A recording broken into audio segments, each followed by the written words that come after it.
Кайрадан Кыргызстан жаңылыктарына өтсөк, Кыргызстандагы алдыңкы китепканалар аныкталды. Маданият, маалымат жана туризм министрлиги өткөргөн сынакта 1000ден ашык китепкана катышкан. Анын жыйынтыгында Баткен районунун Бужум айылындагы китепкана мыкты деп табылды. Өлкөдөгү алдыңкы китепканалар кандай критерийлер менен тандалганы тууралуу Маданият министрлигинин улуттук маданият борборунун баш кадиси Айша Сабырбекова менен маектешсек. Саламатсызбы? Маданият министрлиги мындай кароо сынакты биринчи жолу өткөрүп жатабы. Бул сынактын жыйынтыктары китепканалардын ишине кандай таасирин тийгизет? Ал эми министрлик эң начар китепканалардын рейтингин качан жарыялайт? Бул конкурс тарых жана маданият жылына арналып министрдин буйругу менен өткөрүлдү. Ал бул конкурс айылдык мекемелерди, маданий мекемелердин абалын, жакшысы, жаман жагын карап аныктагонго ушул үчүн өткөрүлгөн. Анын арасынан китепканалардын 1061 китепканалардын арасынан 7 китепканалардын жакшы деп эсептелип чыкты. Бул Чүй, Талас, Ош, Жалал-Абад областтык китепканалар деп эсептейт. Анын арасынан начар китепканалар деп 6 китепкана эсептелип чыкты.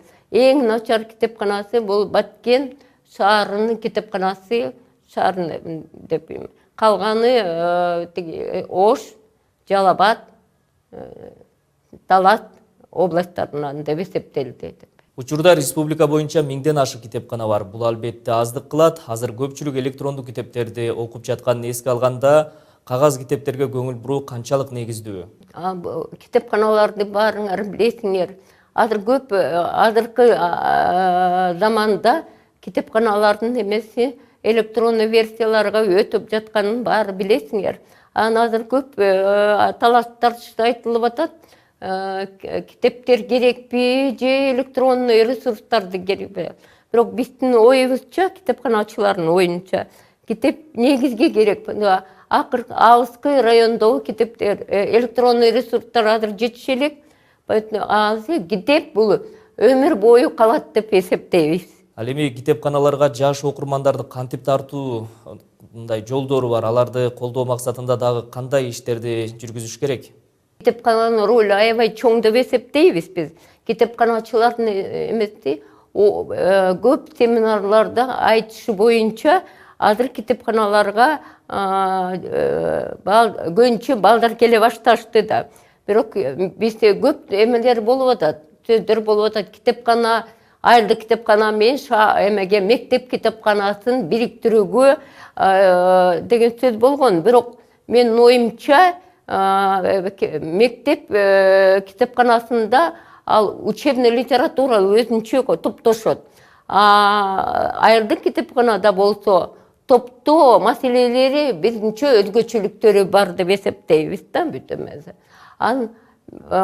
Китепканалардын азыр 9-10 китепкана мобилдик китепкана деп республика боюнча саналат. Ал мобилдик китепканалар бул компьютерлер менен электронный базалары бар. Алар электронный ресурстарды башка китепканалардын электронный ресурстары менен пайдаланышы мүмкүн. Эми ошо эң негизги максат азыр айылдык китепканаларга электронный ресурстарды жеткирүү максатын коюп жатат. Рахмат сизге. Биздин суроолорго Маданият министрлигинин улуттук маданият борборунун баш кадиси Айша Сабырбекова жооп берди.